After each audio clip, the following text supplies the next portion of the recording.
It is not that Trump and his family will use the influence of government to increase their wealth, although this will certainly take place on a massive scale. It is that hundreds of billions of federal dollars will be diverted into the hands of cronies, sleazy bankers, unethical financial firms, and scabrous hedge fund managers. Everything will, to use a business term, be harvested. The decaying pillars of the liberal state in America will be obliterated. At the same time, the militarization of America is being accelerated. The defense budget will be increased by 10%, or $54 billion, although the United States already spends more than the defense budgets of the next 7 countries combined. The paramilitary forces of Immigration and Customs Enforcement, which will soon hire 10,000 more agents, and the Border Patrol, which will hire 5,000 more agents, along with Homeland Security, have all deputized local and state police to function as their auxiliaries. They will be flooded with cast-off military-issue equipment. These paramilitary forces will not disband once they have finished terrorizing and deporting some of the 11 million undocumented workers in the United States. They will turn on their next victims, Muslims, African Americans, Asians, dissidents. This militarization of society is designed to carry out the race war that Trump and those around him see as inevitable at home and abroad. In poor communities of color, this race war has already begun. Racial profiling, random police stops, raids at homes and businesses, people of color pulled from vehicles at checkpoints, seizures of individuals with no criminal records or who never committed a serious crime, imprisonment without trial, expedited deportation hearings, and removal proceedings that violate the most basic human rights. The arrest of a beneficiary of the Deferred Action for Childhood Arrivals, or DACA program, Daniel Ramirez Medina, 23, who, along with the program's other 750,000 successful applicants, had revealed all personal history to the government in applying for DACA status. Parents separated, perhaps forever, from their children. The hunted going underground, the end of the rule of law, the abandonment of the common good, the obliteration of a social state in which institutions and assistance programs, from public education to Social Security and welfare, make justice, equality, and dignity possible. White Europeans who are undocumented are not being targeted. The executive orders of Trump are directed against people of color. They begin from the premise that white Americans are the true victims of neoliberalism, deindustrialization, and falling living standards. The Trump orders are written not to make America great again, but to make America white. Hello my good people, guys, welcome back again to our channel. Now today we are diving into a very real and very necessary conversation. We are reacting to a video where a white professor drops a heavy warning about how Trump's return to power could make life even harder for the Black Americans. Let's break it down together. Now hold up there. That's very deep, right? When a white academic is putting us on notice like this, we really gotta ask ourselves, are we listening or are we asleep at the wheels? Whether you are for or against Trump politically, this isn't just about parties. It's about policy, power, and the way systems are being shaped to push our people out, economically, socially, and politically. And what this professor is saying, he's seeing signs that too many of us are ignoring, and yet it's affecting us directly. In America, warning doesn't always come from inside the house. Sometimes they come from unexpected voices that we've learned to distrust, ignore, or even resent. But when a white professor sends a message directly to the Black Americans, warning us of a coming storm under Donald Trump's possible return to power, we have a choice: tune it out or pay attention.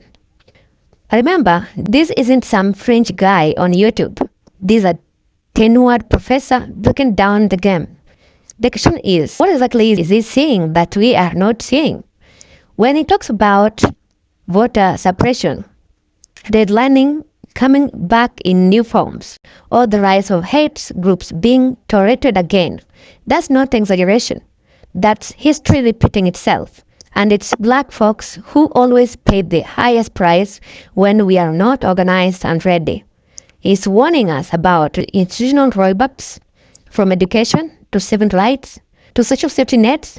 He's warning us about the rise of white ideology cloaked in patriotism, and most importantly, he's warning us that Black people are not politically unified, and that leaves us vulnerable. Too many of us are still divided by petty ideologies, misinformation, and celebrity culture, while actual political moves are happening behind the curtain. Redistricting, defining diversity programs, reversing affirmative actions, all it's happening while we scroll. If you are enjoying this video, please subscribe. This isn't the time to be passive. If even they are sounding the alarm, we better be 10 steps ahead. That means voting locally, protecting our communities, owning our economics, and staying politically literate, not just emotional. Some Black folks have fallen for the performance of power. But real power, that's not in sound bites or TikTok clips. It is in who writes the law, who appoints the judges, who controls your education, your healthcare, your vote.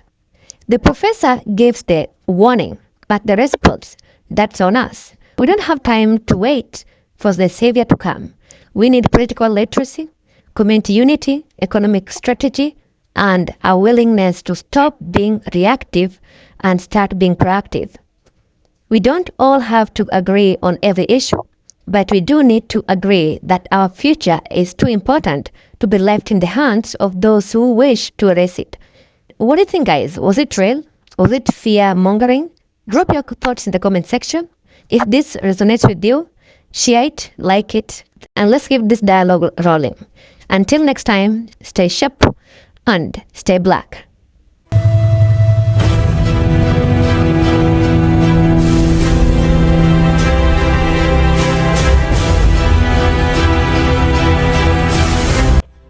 They are an updated version of the Nazis' Nuremberg laws, the Jim Crow laws, the Chinese Exclusion Act, and the Naturalization Act of 1870.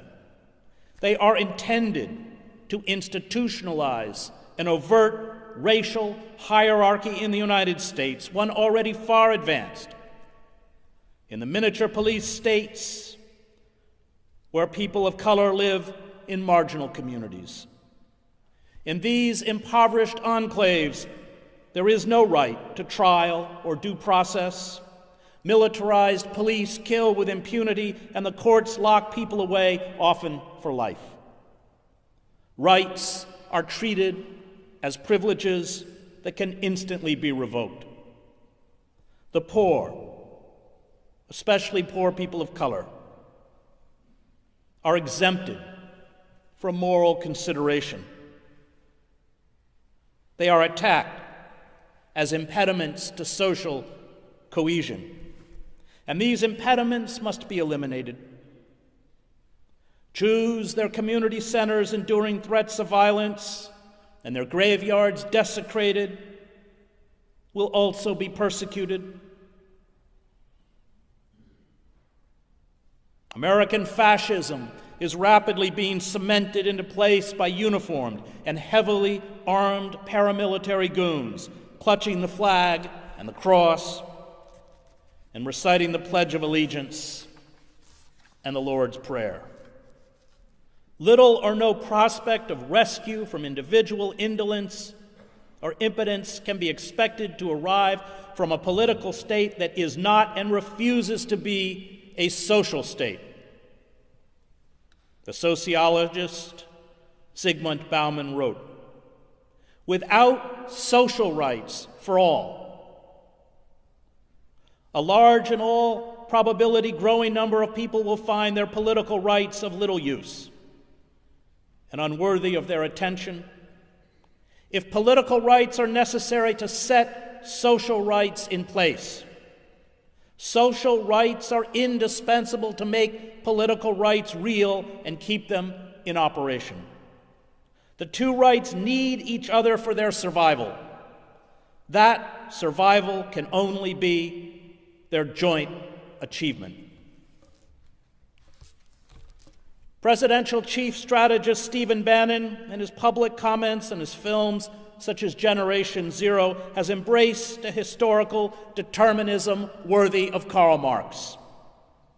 He posits that Western culture has been contaminated and is being destroyed by darker races and barbaric religions and belief systems. His conspiratorial view of history and society sees a global war between the white race and the lesser breeds of the earth as not only inevitable, but one that will reinvigorate and purify America. This idea of regeneration through violence, which has always been part of the American myth, is also a central tenet of fascism. Racists and conspiracy theorists such as Bannon, Michael Anton, Stephen Miller, Sebastian Gorka constitute Trump's ideological brain trust. Gorka goes so far as to argue that the failure to understand the evil of radical Islam stems from a systematic subversion of the national security establishment under the banner of inclusivity, cultural awareness, and political correctness. In a 2014 speech, Bannon said, "I believe we've come partly off track in the years since the fall of the Soviet Union, and we're starting now in the 21st century, which I believe strongly is a crisis both of our church, a crisis of our faith, a crisis of the West, a crisis of capitalism. There is a major war brewing that's already global," Bannon said. "It's going global in scale. And today's technology, today's media, today's access to weapons of mass destruction, it's going to lead to a global conflict, and I believe has to be confronted today. Every day that we refuse to look at this as what it is and the scale of it, and really the viciousness of it, will be a day where you will rue that we didn't act." Bannon is a proponent of the theory popularized by authors William Strauss and Neil Howe in their books Generations, The History of America's Future, 1584 to 2069, and The Fourth Turning, An American Prophecy, What the Psychos of History Tell Us About America's Next Rendezvous with Destiny.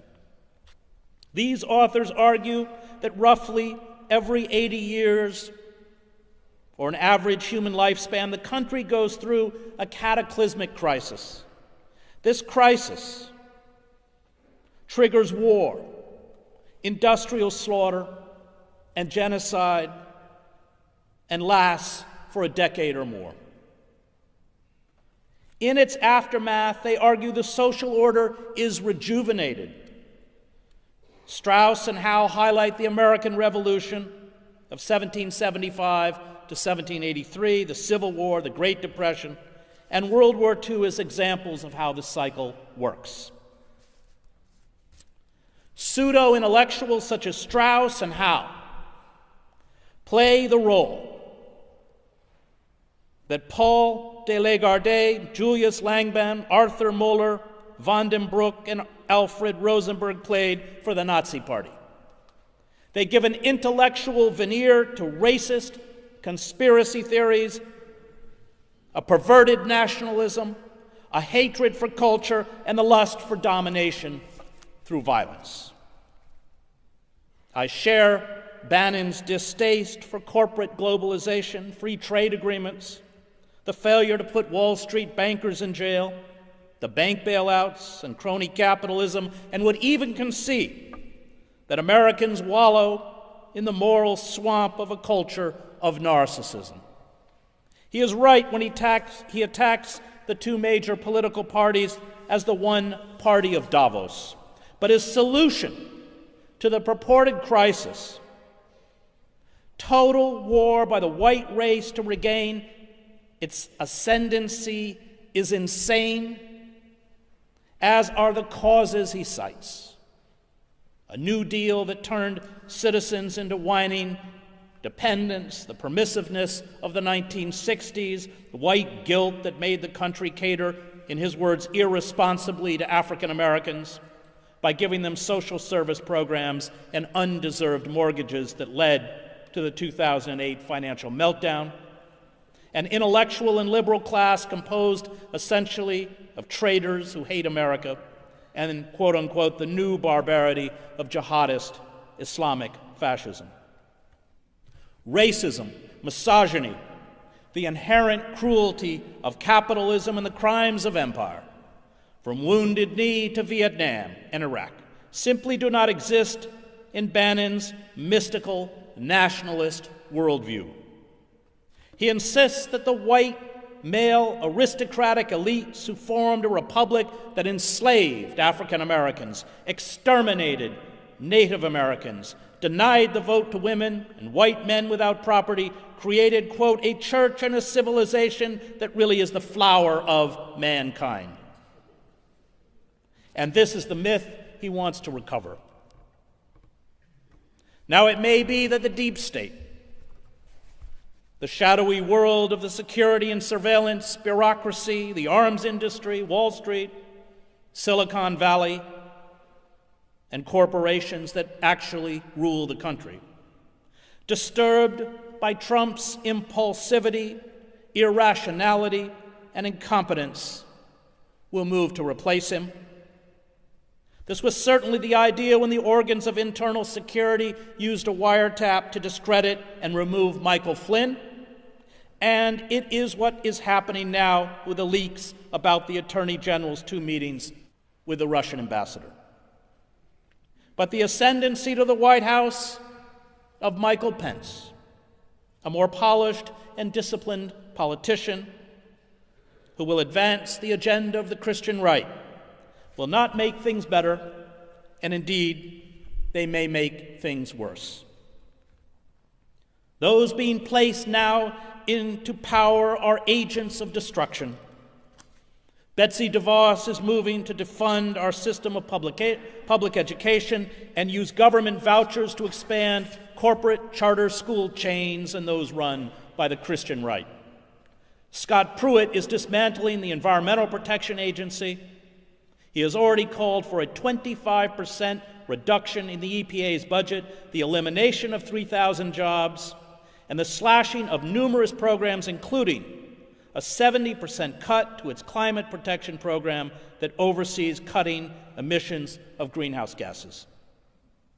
Bannon was the dark hand behind the ban on Muslims entering the United States from 7 Muslim-majority countries, a ban you can expect to see extended if the Trump administration is successful in removing a stay issued by a district court or issuing a new executive order. Bannon was behind the order to the Department of Homeland Security to draw up lists of Muslim organizations and individuals in the United States that, in the language of that executive order, have, quote-unquote, been radicalized and provided material support to terrorism-related organizations in countries that pose a threat to the United States. Such lists will be used to criminalize Muslim leaders and the institutions and organizations they built. Then, once Muslims are dealt with, there will be new Homeland Security lists that will allow the government to target the press, activists, labor leaders, dissident intellectuals, and the left. Lenin wanted to destroy the state, and that's my goal too, Bannon told the writer Ronald Radosh in 2013. I want to bring everything crashing down and destroy all of today's establishment. This culture of destruction was launched 4 decades ago by corporate forces. The corporate elites, terrified by the mobilization of the left in the 1960s, by what the political scientist Samuel Huntington called America's excess of democracy, built and funded counter-institutions to delegitimize and marginalize critics of corporate capitalism and imperialism. They bought the allegiances of the 2 main political parties. They imposed obedience to the neoliberal ideology within academia and the press. This campaign, laid out by Lewis Powell in his 1971 memorandum titled Attack on American Free Enterprise System, was the blueprint for the creeping corporate coup d'etat that 45 years later is largely complete. The dismantling of democratic institutions, places where the citizen has agency and a voice, is far graver than the ascendancy to the White House of the demagogue Trump. The coup destroyed our 2-party system. Labor unions are a spent force. The press is corporatized. Universities have been purged of dissidents and independent scholars who criticize neoliberalism and decry the decay of democratic institutions. Public broadcasting and the arts, places where voices not beholden to corporate power should find a sanctuary, have been defunded and forced to beg for corporate money, which of course comes with corporate censorship. And it is expected that what little money the government gives to public broadcasting and organizations such as the National Endowment for the Arts will soon be eliminated under Trump. The courts have been stacked with judges whose legal careers were spent serving corporate power, a trend in appointments that continued under Barack Obama. Money has replaced the vote, which is how someone as unqualified as DeVos can buy herself a cabinet seat. And the Democratic Party, rather than sever its ties to Wall Street and corporations, is naively waiting in the wings to profit from a Trump debacle. This coup destroyed more than our democratic institutions. It destroyed the very credibility of liberal democracy. Self-identified liberals such as the Clintons and Obama mouthed the words of liberal democratic values while making war on those values in the service of corporate power. And the revolt we see rippling across the United States and much of the globe is a revolt not only against a corporate system that has betrayed workers, but also, for many, the ideas and values espoused by a bankrupt liberal class. This is very dangerous. The discrediting of liberal democracy will allow the radical right to cement into place in America and much of Europe and other parts of the globe a form of fascism. Presidential advisor Stephen Miller, an ardent white supremacist, in an interview on Face the Nation on CBS, was quite blunt about what to expect. We have a judiciary that has taken far too much power and become in many cases a supreme branch of government, he said. Our opponents, the media, and the whole world will soon see, as we begin to take further actions, that the powers of the president to protect our country are very substantial and will not be questioned. History may not repeat itself, but it echoes. The framers of the Constitution, steeped in the rise of empire and death of democracy in ancient Greece and Rome, attempted to provide checks and balances to keep the American Republic from falling like their ancient counterparts into oligarchy and tyranny. This knowledge of the past, dismissed as frivolous by our consumer culture and business elites, allows us to recognize the familiar warning signs on the road to tyranny. If we studied the collapse of ancient Greece, Rome, the Weimar Republic, or even the former Yugoslavia, we would be far more alert to the current march towards despotism. Thucydides, who wrote that the tyranny Athens imposed on others, it finally imposed on itself, is a far better guide to our future than Milton Friedman or Ayn Rand. The historian Fritz Stern, in The Politics of Cultural Despair, his book on the rise of fascism in Germany, warned repeatedly of the danger of a bankrupt liberalism.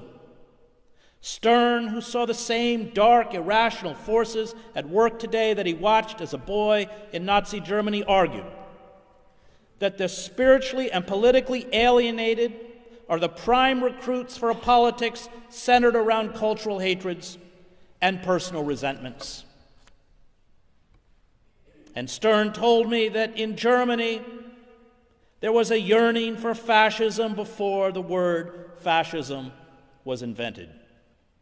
They attacked liberalism, Stern wrote of the fascists emerging at that time in Germany, because it seemed to them the principal premise of modern society. Everything they dreaded seemed to spring from it. The bourgeois life, Manchesterism, which is laissez-faire capitalism, materialism, Parliament and the parties, the lack of political leadership. Even more, they sense in liberalism the source of all their inner sufferings. Theirs was a resentment of loneliness.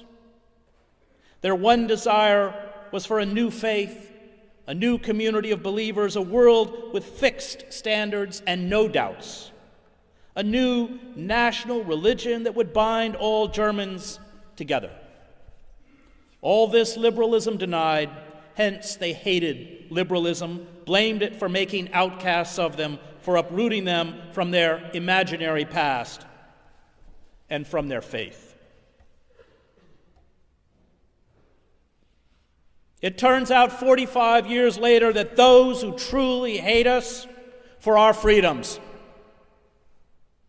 are not the array of dehumanized enemies cooked up by the war machine, the Vietnamese, the Cambodians, Afghanis, Iraqis, Iranians, or even the Taliban, Al-Qaeda, or ISIS.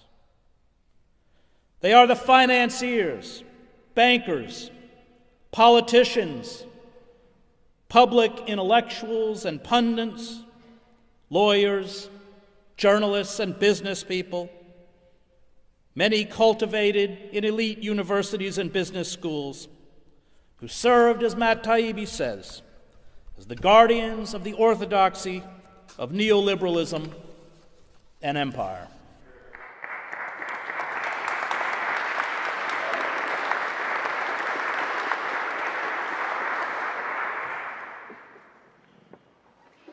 In the twilight phase of capitalism, wealth is no longer created by producing or manufacturing. It is created by manipulating the prices of stocks and commodities and imposing a crippling debt peonage on the public. Our casino capitalism has merged with the actual gambling industry. This is an economic model designed to prey on the desperate. Young men and women burdened by student loans, underpaid workers crushed by credit card debt and mortgages, bankrupt towns and cities forced to borrow to maintain municipal services and sell off municipal assets, from sewers and water treatment plants to their parking authority to corporations. Casino magnates such as Sheldon Adelson who has advocated attacking Iran with nuclear weapons, and hedge fund managers such as Paul Singer, who buys distressed or defaulted bonds at pennies on the dollar and then sues for full repayment, which is how he trashed the Argentine economy, and Robert Mercer add nothing of value to society. They do not generate money, but instead redistribute it upwards to the 1%. They use lobbyists and campaign contributions to rewrite laws and regulations and build monopolies. And this is how the drug company Mylan in the United States raised the price of an EpiPen used to treat allergy reactions from $57 in 2007 to $500. They have given themselves the legal power to carry out a tax boycott, loot the treasury, close factories, send jobs overseas, and gut social service programs. These corporate mandarins are, if we speak in the language of God and country, traitors. They are parasites. Financial speculation in 17th century England was a crime. Speculators were hanged. The heads of most of today's banks and hedge fund managers and the executives of large corporations such as Walmart and Gap that run sweatshop death traps for impoverished workers overseas deserve prison far more than most of the poor students of color I teach within the prison system, people who never had a fair trial or a fair chance in life. When a tiny cabal seizes power, monarchist, communist, fascist, or corporate, it creates a mafia economy and a mafia state. Trump is not an anomaly. He is the grotesque visage of our collapsed democracy. Trump and his coterie of billionaires, generals, half-wits, Christian fascists, criminals, racists, and deviants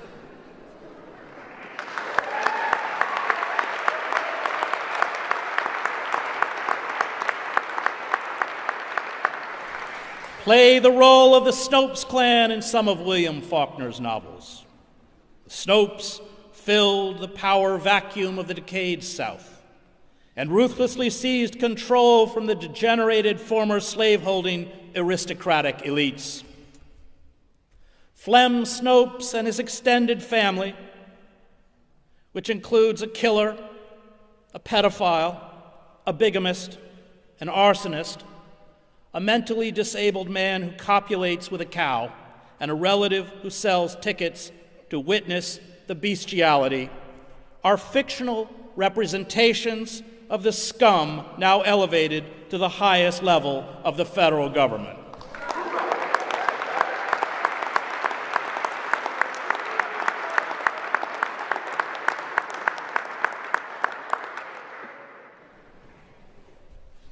The usual reference to amorality, while accurate, is not sufficiently distinctive and by itself does not allow us to place them as they should be placed in a historical moment.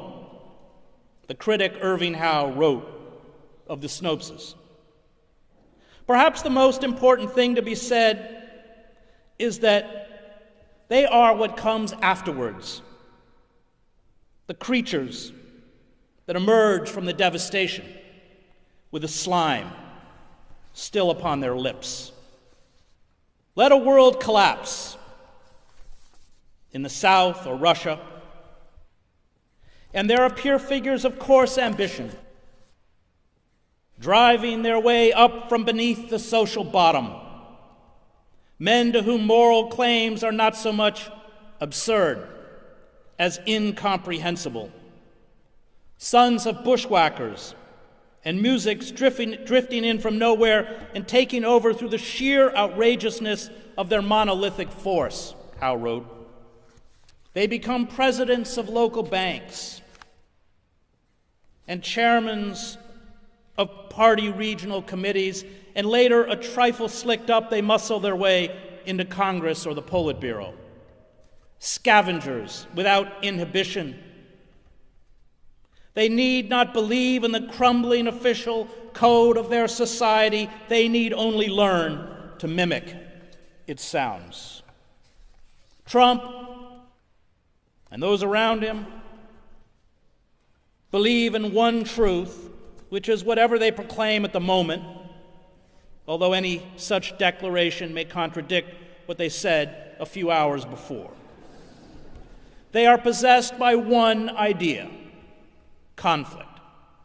They sanctify violence, misogyny, a disdain for empathy, and the self-appointed right to engage in bouts of frenzied rage.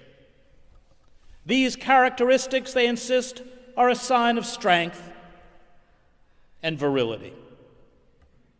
Their highest aesthetic is militarism, violence, and war. Without conflict, without enemies real or imagined, their ideological structures and their racism collapse into a heap of contradictions and absurdities. Christian fascists are now the vanguard of this emerging American fascism. They ferret out facts and formulas that buttress their peculiar worldview and discard truths that contradict their messianic delusions. They mouth a few biblical cliches to justify bigotry, misogyny, homophobia, chauvinism, and repression. It is propaganda masquerading as ideology. These Christian fascists are singularly incurious. They are linguistically, culturally, and historically illiterate about the Muslim world and about most other foreign cultures, science, and intellectual pursuits. Yet they blindly write off 1/5 of the world's population, Muslims, as irredeemable, while they dismiss climate change as a hoax. The inability of white supremacists and Christian fascists to recognize the humanity of others springs from their spiritual and intellectual impoverishment. They mistake their bigotry for honesty. They mistake their ignorance for innocence. They cannot separate fantasy from reality. And such people are, as James Baldwin said, moral monsters. Evil for them is embodied in the dehumanized other. And once the human personification of evil is eradicated, evil itself is supposed to disappear. Except, of course, that as soon as one group of human beings is annihilated, another human embodiment of evil rises to take its place. The Nazis began with the Jews. Our fanatics are beginning with the undocumented and Muslims, and history has shown where they will go from here. The nationalist is by definition an ignoramus, the Yugoslav writer Danilo Kish wrote. Nationalism is the line of least resistance, the easy way. The nationalist is untroubled. He knows or thinks he knows what his values are. That's to say, national.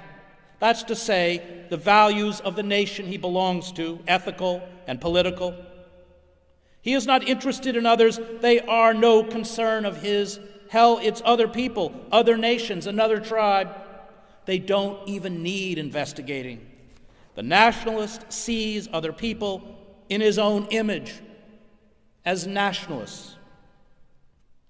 Like all utopians, these people believe that their agenda is being implemented for our benefit.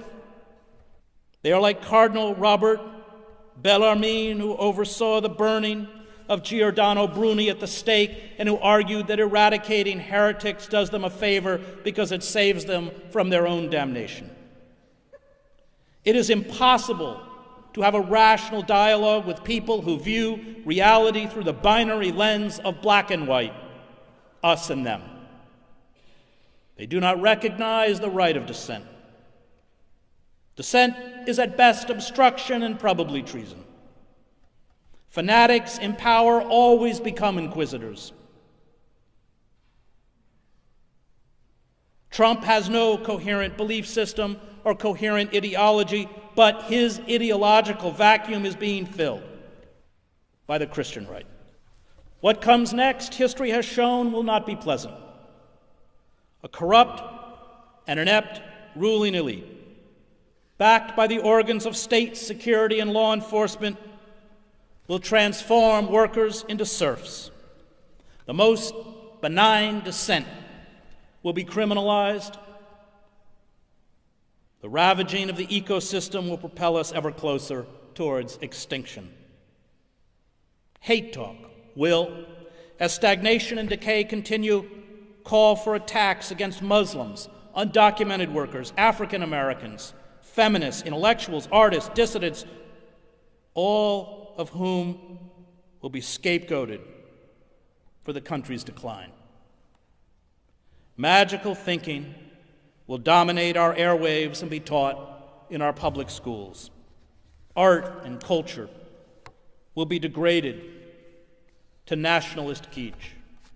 All the cultural and intellectual disciplines that allow us to view the world from the perspective of the other, that foster empathy, understanding, and compassion, will be replaced by a grotesque and cruel hypermasculinity and hypermilitarism.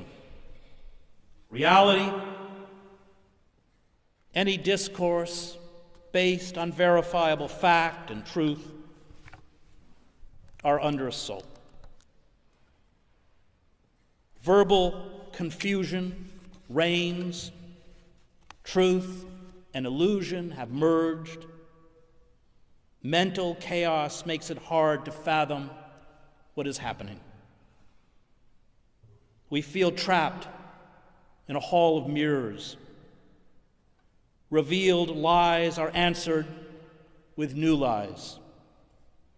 The rational is countered with the irrational.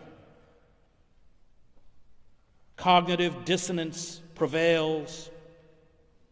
We endure a disquieting shame, even guilt.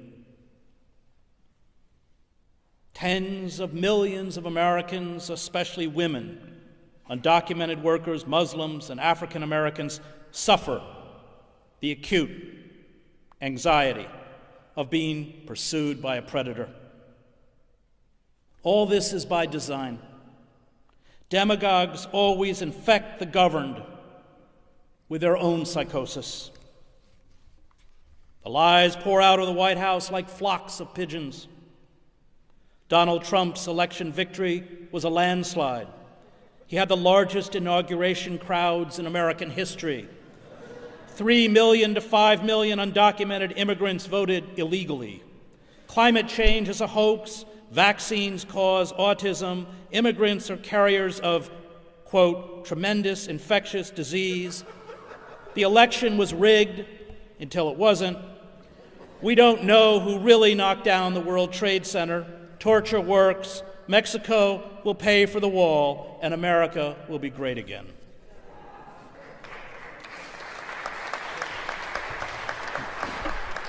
Trump, a 70-year-old man with orange-tinted skin and hair that Penn Jillette has likened to cotton candy made of piss,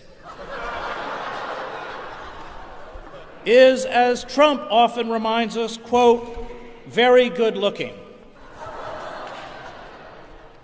He does not read. He knows little of history, politics, law, philosophy, art, or governance, but insists, quote, my IQ is one of the highest and you all know it. Please don't feel so stupid or insecure. It's not your fault. He goes on to say of the mediocrities he has installed in his cabinet that, quote, they have by far the highest IQ of any cabinet ever assembled. It is an avalanche of absurdities. And this mendacity would be easier to repulse if the problem was solely embodied in Trump. But even in the face of a rising despotism, the Democratic Party and the liberal class refuses to denounce the corporate forces that eviscerated our democracy, impoverished the country, and created Trump. The neoliberal Trump demonizes Muslims, undocumented workers, and the media. The neoliberal Democratic Party demonized Vladimir Putin and FBI Director James Comey. No one challenges corporate power. The warring elites pit alternative facts against alternative facts. All engage in demagoguery. And we will, I fear, be condemned to despotism by Trump and by the cowardice and dishonesty of the liberal class. The order for some employees of several federal agencies, including the Environmental Protection Agency, the U.S. Department of Agriculture's Research Service, the National Park Service, and the Department of Health and Human Services to restrict or cease communication with the press or members of Congress, along with the attempt to impose 10-year felony convictions on 6 reporters who covered the inauguration protests, is part of this campaign to marginalize reality itself and replace it with fantasy. Facts for demagogues depend solely on those who have the power to create them. And the goal of the Trump administration is to create an artificial consistency, an absorbing and endless spectacle that advances its warped perception of the world. It must, as it has day after day, dominate our lives as it reconfigures reality. Fantastic and absurd assertions are treated seriously, a process that over time erodes the power of the rational. Before they seize power and establish a world according to their doctrines, totalitarian movements conjure up a lying world of consistency which is more adequate to the needs of the human mind than reality itself, in which through sheer imagination, uprooted masses can feel at home and are spared the never-ending shocks which real life and real experiences deal to human beings and their expectations, Hannah Arendt wrote. The force possessed by totalitarian propaganda, before the movements have the power to drop iron curtains to prevent anyone's disturbing by the slightest reality the gruesome quiet of an entirely imaginary world, lies in its ability to shut the masses off from the real world. This assault on fact, on truth, on reality, is empowered by the loss of credibility of our democratic institutions. And it has thrown the country into an existential as well as an economic crisis. The courts, university, and press are no longer trusted by tens of millions of Americans who correctly see them as organs of the corporate elites. These institutions are traditionally the mechanism by which a society is unable to unmask the lies of the powerful, critique ruling ideologies, and promote justice. Because Americans have been bitterly betrayed by their institutions, the Trump regime can attack the press as the opposition party, threaten to cut off university funding, taunt a federal jurist as a so-called judge, and denounce a court order as outrageous. The decay of democratic institutions is the prerequisite for the rise of authoritarian or fascist regimes. And this decay has given credibility to a pathological liar. The Trump administration, according to an Emerson College poll, is considered by 49% of registered voters to be truthful, while the media are considered truthful by only 39% of registered voters. Once American democratic institutions no longer function, Once large sectors of the public believe, as Trump says, that the press is the enemy of the American people, reality becomes whatever absurdity the White House issues. Most of the rules of democracy are unwritten. These rules determine public comportment and ensure respect for democratic norms, procedures, and institutions. Trump has, to the delight of his supporters, rejected this political and cultural etiquette. And Arendt noted that when democratic institutions collapse, it is, quote, easier to accept patently absurd propositions than the old truths which have become pious banalities. The chatter of the liberal ruling elites about our democracy is itself an absurdity. Vulgarity, with its cynical dismissal of respected standards and accepted theories, she wrote, infects political discourse, and this vulgarity is mistaken for courage and a new style of life. Trump's theatricality works. He forces the press and the public to repeat his lies, inadvertently giving them credibility. He is always moving. He is always on display. He has no fixed belief system. Trump, as he consolidates power and adopts the ideology of the Christian right, seamlessly forges the magical thinking of the Christian right with his own magical thinking. Idiocy, self-delusion, megalomania, fantasy, and government repression will come wrapped in images of the Christian cross and the American flag. The corporate state, hostile or indifferent to the plight of the citizens, has no emotional pull among the public. It has long presented political candidates as celebrities.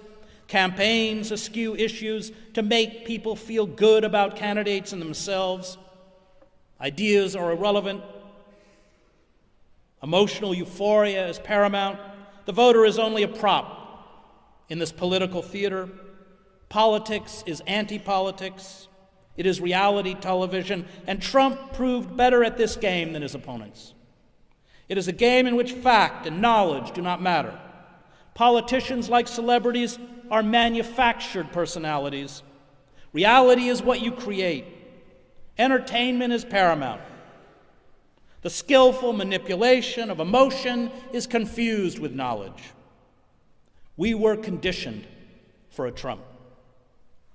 These lies create a climate in which everyone is assumed to be lying. The truth becomes suspect and obscured. Narratives begin to believe not because they are true or even sound true, but because they are emotionally appealing. The aim of systematic lying, as Arendt wrote, is the transformation of human nature itself. The lies eventually foster somnambulism among a population that surrenders to the magical thinking and ceases to care. It checks out. It becomes cynical. It only asks to be entertained and given a vent for its frustration and rage. And demagogues produce enemies the way a magician pulls rabbits out of a hat.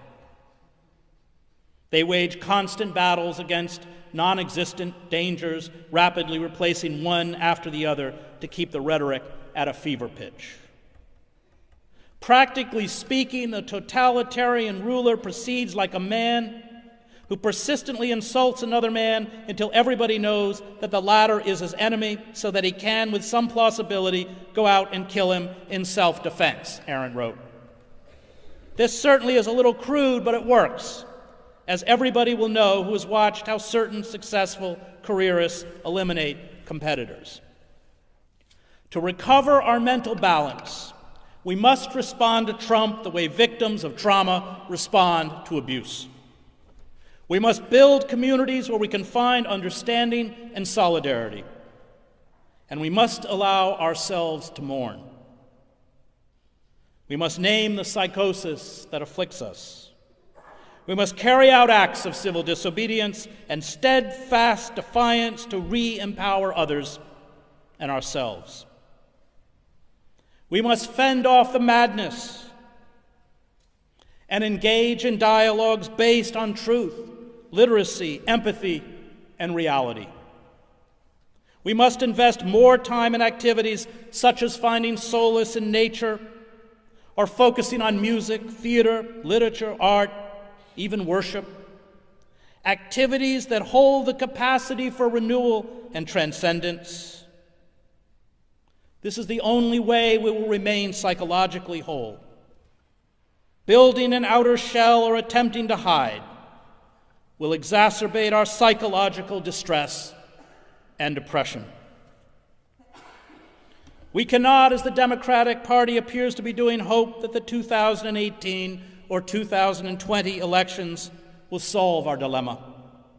These reactionary forces, which have been plotting for 4 decades for this moment, extend far beyond the Trump White House. Their tentacles reach across national borders, meaning no country, including Canada, is immune. As the state increases the levels of violence against nonviolent dissent, we must never respond with violence.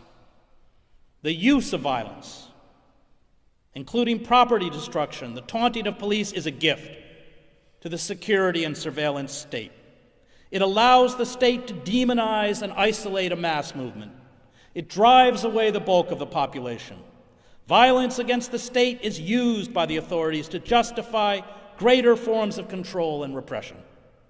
The corporate state understands and welcomes the language of force. This is a game the government will always win and we will always lose. If we are perceived as a flag-burning, rock-throwing, angry mob that embraces violence, we will be easily crushed. We can succeed only if we win the hearts and minds of the wider public, and ultimately many of those within the structures of power, including the police.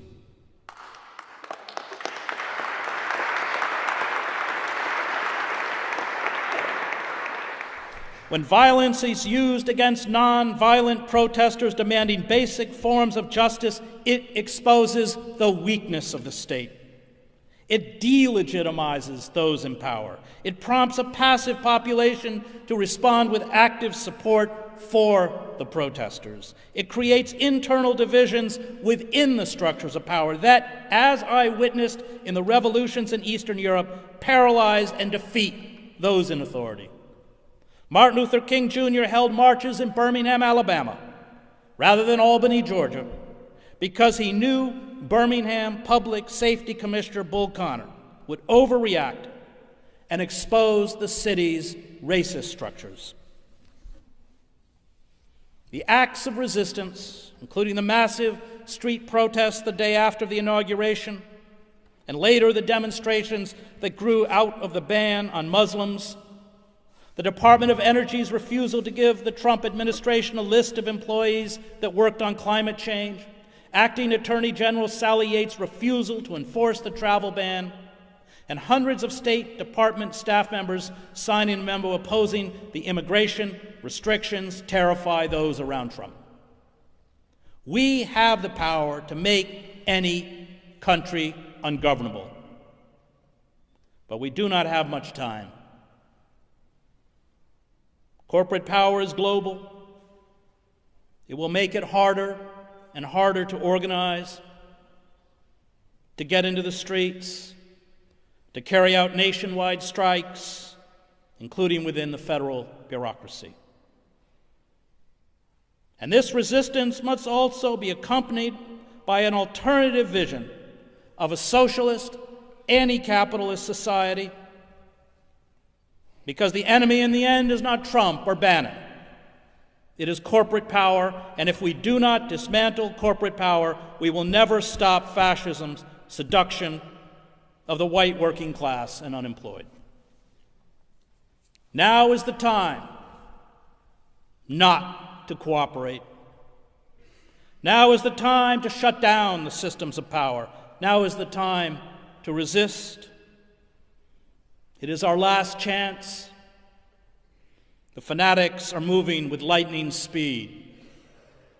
So should we. Hope comes from the numerous protests that have been mounted in the streets, at town halls, led by First Nations people, held by members of Congress.